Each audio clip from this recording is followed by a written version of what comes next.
varios automóviles con grupos de agitadores armados llegan desde el conurbano hasta la capital federal. El vicepresidente Enrique Martínez se desempeña desde hace 24 horas como presidente provisional en reemplazo de Hipólito Yrigoyen, debilitado física y políticamente. El general José Félix Uriburu, vestido de civil, sale tranquilamente de su casa en Barrio Norte con destino al Colegio Militar de San Martín. Junto a él, varios colaboradores discuten los pasos a seguir. Los generales Uriburu y Agustín P. Justo ingresan a la Casa de Gobierno y obligan al vicepresidente Martínez a firmar la renuncia.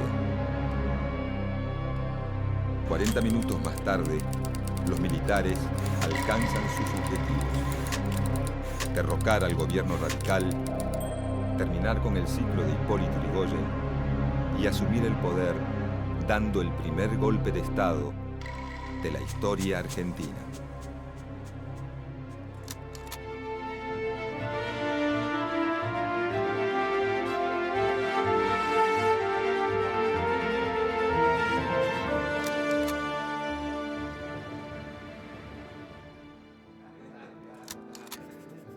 En febrero de 1912, se sanciona la ley Sáenz-Peña, que promueve el voto masculino obligatorio, secreto y universal. Las mujeres recién tendrán la posibilidad de acceder a las urnas muchos años después, a partir de la sanción de la ley de sufragio femenino en 1947. Las elecciones presidenciales se realizan en 1916. Los conservadores que desde 1880 controlan, mediante el fraude y otros mecanismos, el gobierno del país, están convencidos del triunfo electoral, aun cuando, por problemas internos, se presentan en dos facciones: el Partido Demócrata Progresista, liderado por el santafesino Lisandro de la Torre, y el Partido Conservador, representado por Marcelino Ugarte, gobernador de la provincia de Buenos Aires. Sin embargo, la victoria le pertenece al líder de la Unión Cívica Radical, Hipólito Yrigoyen. Y los conservadores deben adaptarse a hacer oposición por primera vez en la historia. Durante la primera presidencia de Yrigoyen, el radicalismo se propone como una fuerza moral que tiene la misión histórica de construir la nación.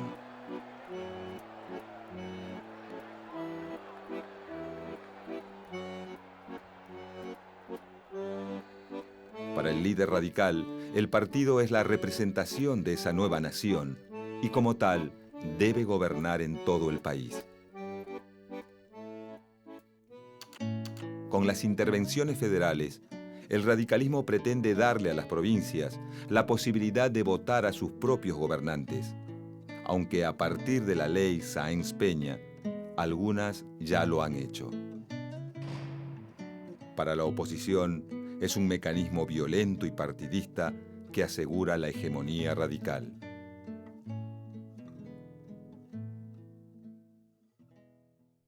Al finalizar el primer gobierno de Yrigoyen, todas las provincias, salvo Santa Fe, han sido intervenidas, y algunas, como San Juan y Mendoza, hasta 3 veces. Estas intervenciones federales, con fines políticos, no tienen diferencia con las realizadas por los gobiernos conservadores, como tampoco hay diferencias en el control de la burocracia estatal.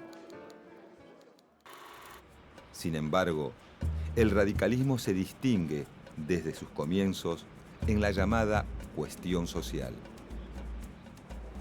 Si bien Yrigoyen se acerca a los trabajadores, recibe a los sindicalistas, media en los conflictos y decide en favor de los obreros en varias ocasiones, cuando las huelgas están dirigidas por anarquistas o son demasiado amplias, la respuesta gubernamental es la represión.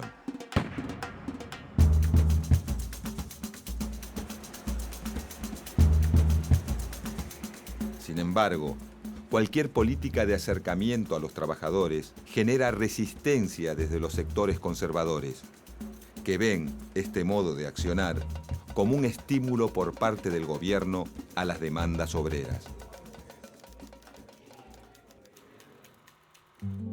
Los conservadores, que han quedado en la oposición, aseguran además que el radicalismo se perpetúa en el poder a merced de los empleados públicos convertidos en verdaderas máquinas electorales, y acusan de ineficaz al gobierno de Irigoyen por darle mayor importancia a la lealtad política que a la capacidad para acceder a los puestos en la administración pública.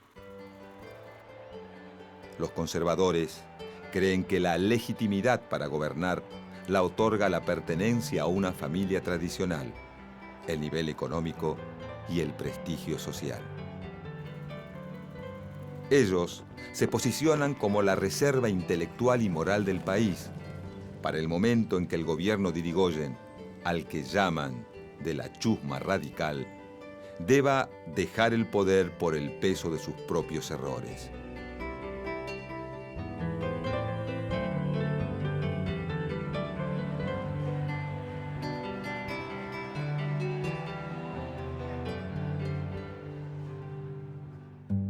Por su parte, el presidente Hipólito Yrigoyen muestra desprecio hacia el Congreso dominado por la oposición. Durante la primera administración radical se elaboran pocas leyes y la gran mayoría son rechazadas o no tratadas en las cámaras.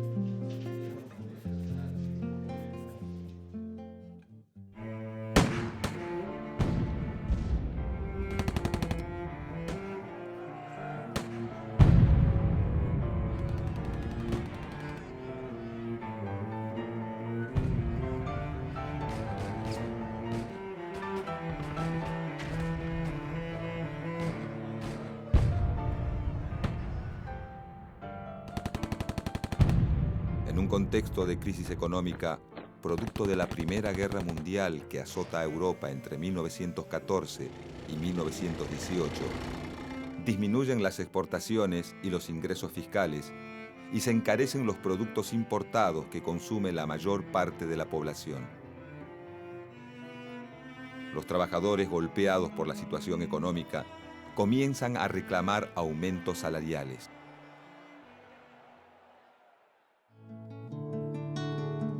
Para fines de 1917, estalla en Córdoba el movimiento de reforma universitaria. Las facultades gobernadas por las academias, en manos de miembros vitalicios, fieles representantes de la política previa a 1916, se resisten a todo cambio que ponga en peligro su dominio.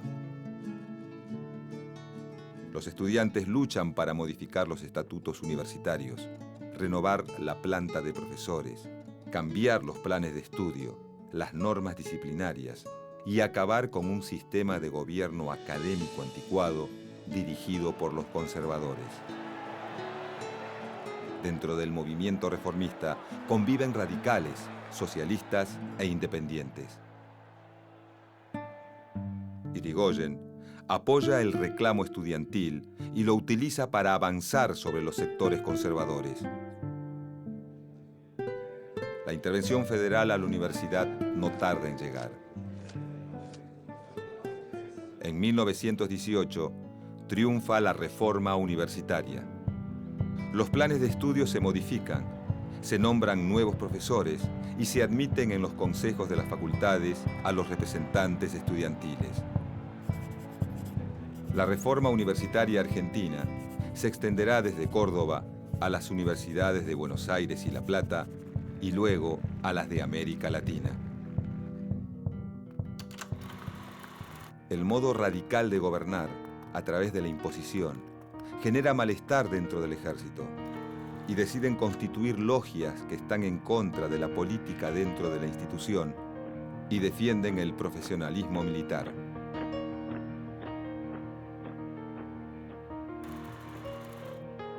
Las fuertes presiones internas y las revoluciones rusa y mexicana provocan pavor entre los sectores conservadores.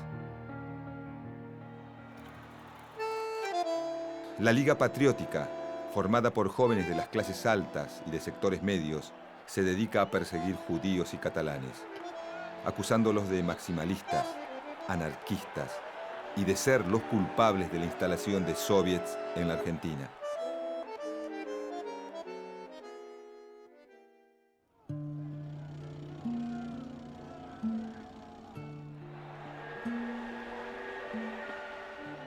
En el final de la Primera Guerra Mundial, al restablecerse las importaciones, muchas empresas se ven obligadas a cerrar o a disminuir su personal, generando desempleo y gran descontento en la clase trabajadora.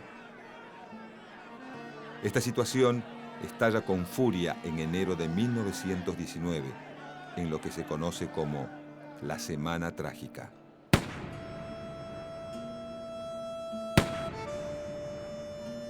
El ejército y la Liga Patriótica reprimen salvajemente y el reclamo deja un desenlace sangriento para los obreros. Es tan solo el comienzo. Entre 1921 y 1922, los trabajadores de la lana en la Patagonia van a la huelga. La situación de los arrieros, ovejeros y peones de estancia es penosa. Trabajan de 14 a 16 horas diarias con salarios ínfimos.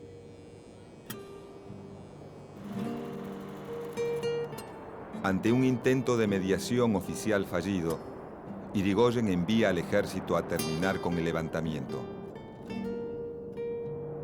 Los represores asesinan a los huelguistas que presentan batalla y fusilan a más de la mitad de los que se entregan sin resistir.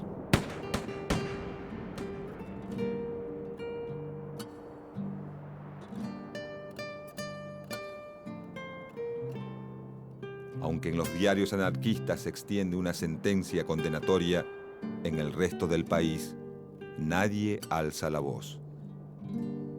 La masacre de los obreros del sur será recordada como la Patagonia Trágica y constituye uno de los tantos hechos injustos y sangrientos de la historia argentina.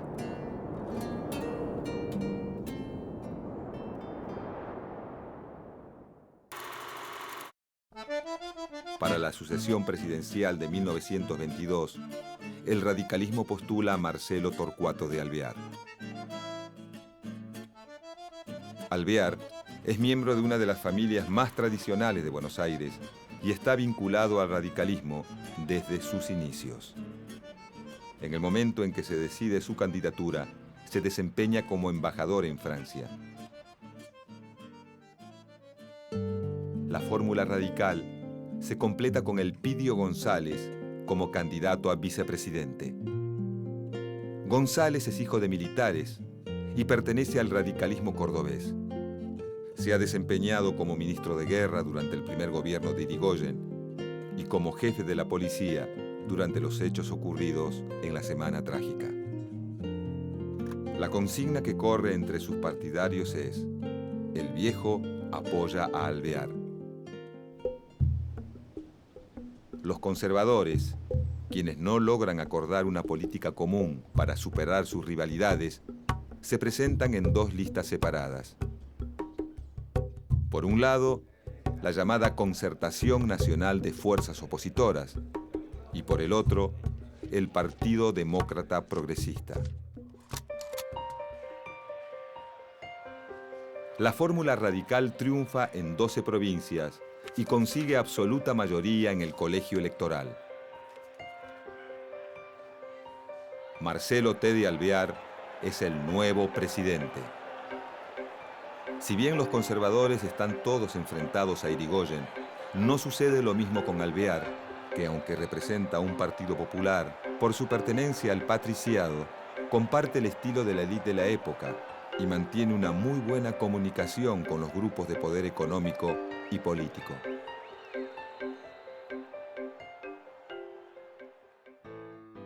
Como presidente, Marcelo T. de Alvear busca disminuir el déficit fiscal y el gasto público incrementado bajo la presidencia de Irigoyen.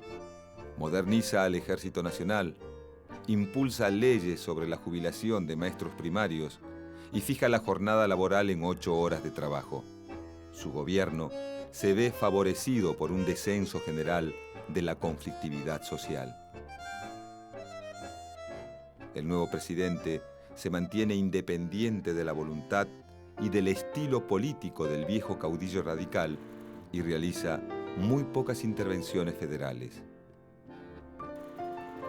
Otra de las medidas tomadas por Alvear es nombrar al general Enrique Mosconi como presidente de la recién creada empresa petrolera del Estado, Yacimientos Petrolíferos Fiscales, YPF. La producción de petróleo se amplía notoriamente y se crea la primera refinería del país en la ciudad de La Plata.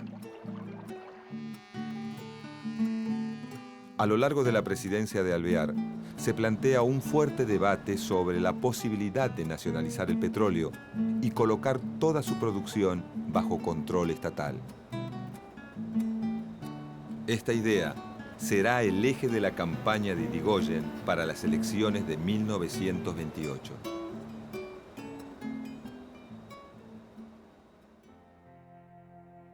En el Congreso, durante la presidencia de Alvear, el radicalismo está dividido.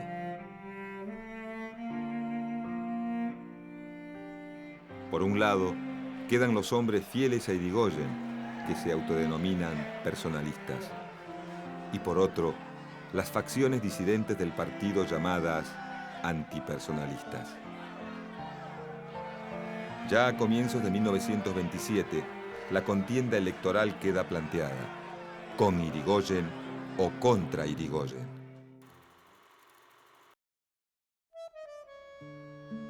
La fórmula Hipólito Yrigoyen, Francisco Beiró, obtiene el doble de votos que sus opositores del Frente Único, Leopoldo Melo, Vicente Gallo, y triunfa en 14 de las 15 provincias. El vicepresidente de Hipólito Yrigoyen, Francisco Beiró, muere al poco tiempo de ganar las elecciones. El colegio electoral consagra como vicepresidente a Enrique Martínez, gobernador de Córdoba. La transmisión del mando se realiza el 12 de octubre, en un ambiente agitado por las manifestaciones de adhesión a Irigoyen. El caudillo radical llega al poder por segunda vez con 76 años y tiene el control total de la Cámara de Diputados, aunque no la de senadores. Los mecanismos que utiliza son idénticos a los de su primera presidencia: reparto de cargos públicos e intervención federal para lograr mayoría en el Senado. Desde la presidencia, Irigoyen retoma la idea de la nacionalización del petróleo, que se discute entre la opinión pública desde la fundación de YPF. Controlar la explotación petrolera sirve para aumentar los ingresos del Estado y poder continuar con la política de reparto de cargos públicos.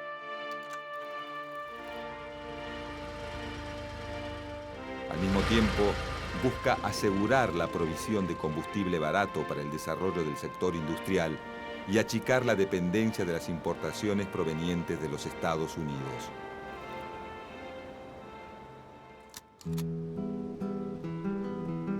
En 1926, ante la propagación de la aftosa, los Estados Unidos prohíben la exportación de carnes. Esto genera un sentimiento antinorteamericano entre los terratenientes que favorece la posición de los conservadores a favor de la nacionalización del petróleo. El apoyo se extiende a la mayoría del ejército, que predica un modelo de país autónomo, a los terratenientes, afectados por el control del negocio de los frigoríficos por parte de los norteamericanos, y a una parte de la población que ve a Estados Unidos como una importante representación del imperialismo con una extensa historia de intervencionismo en América Latina. Pero otros sucesos dejan el tema de la nacionalización del petróleo de lado por el momento.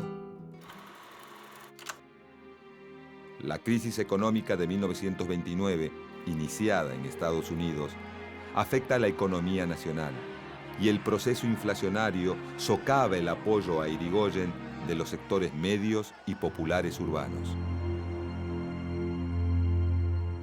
La oposición política se vuelve dura en el rechazo al uso de la intervención federal como herramienta política.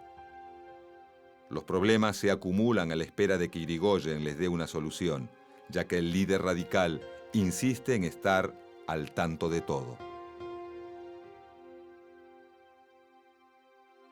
Y entre denuncias de corrupción, renuncias masivas de miembros del gobierno y la creciente incapacidad física de Hipólito Yrigoyen, la situación política se deteriora día a día.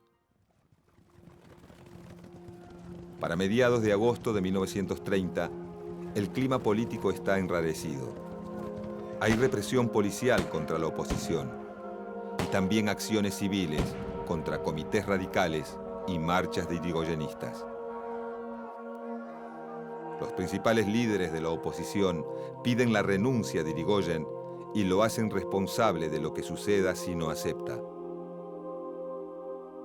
Ministros y militares dejan solo a Irigoyen. El 1 de septiembre se anuncia que el presidente está enfermo.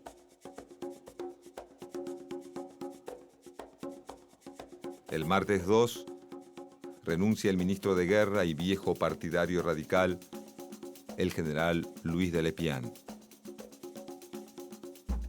La figura del general José Félix Uriburu, fiel representante del nacionalismo de derecha y de los círculos opositores, no deja de crecer.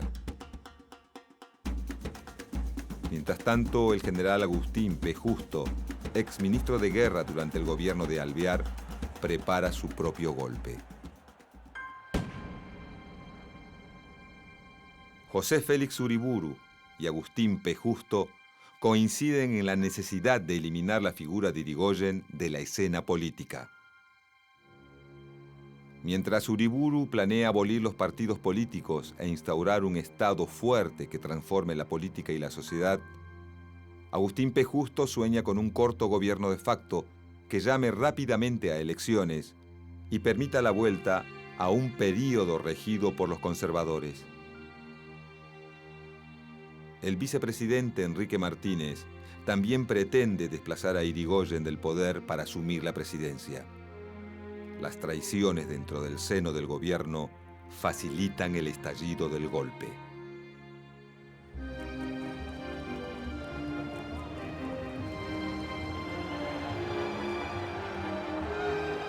Los días 3 y 4 de septiembre se realizan marchas encabezadas por los estudiantes de las universidades de Filosofía y Letras, Ingeniería, Derecho y Medicina, exigiendo la renuncia de Irigoyen.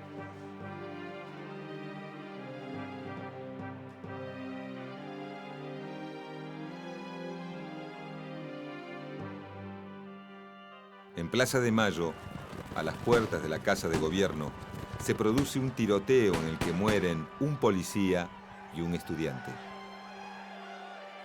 El 5 de septiembre, Enrique Martínez se hace cargo de la presidencia ante el mal estado de salud del presidente.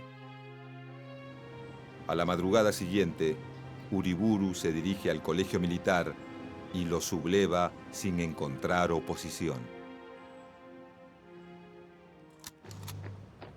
Desde allí, comienza su marcha con apenas 1 millar de cadetes y civiles que lo acompañan. Un grupo de aviones llega desde el Palomar y arroja volantes sobre la ciudad.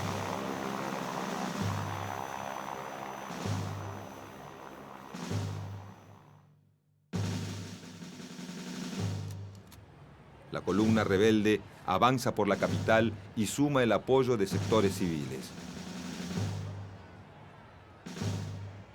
Se hace un alto en la Plaza del Congreso, donde un político conservador pretende dar un discurso en apoyo a los golpistas conservadores, que es interrumpido a balazos.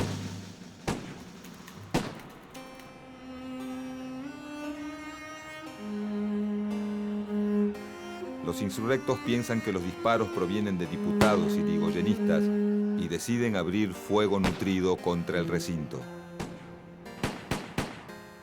La columna finalmente llega a la Plaza de Mayo.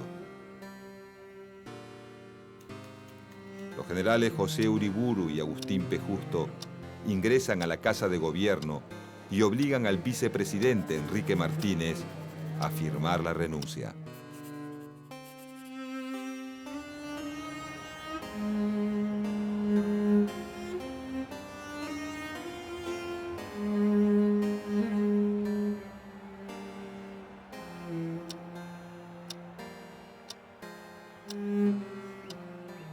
Es el día 6 de septiembre de 1930 y se produce el primer golpe militar de la historia argentina.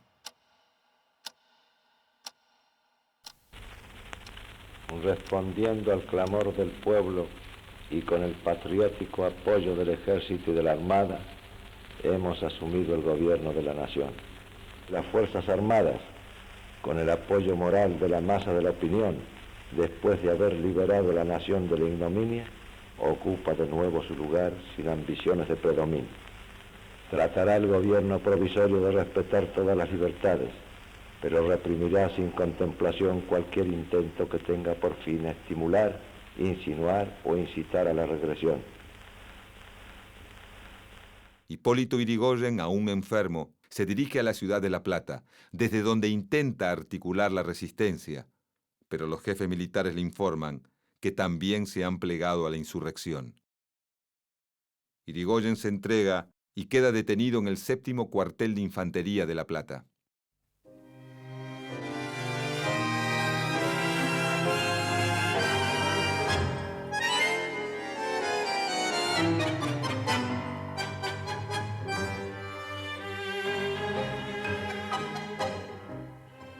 Concluyen así 14 años de gobiernos radicales caracterizados por la popularidad y el liderazgo de Hipólito Yrigoyen.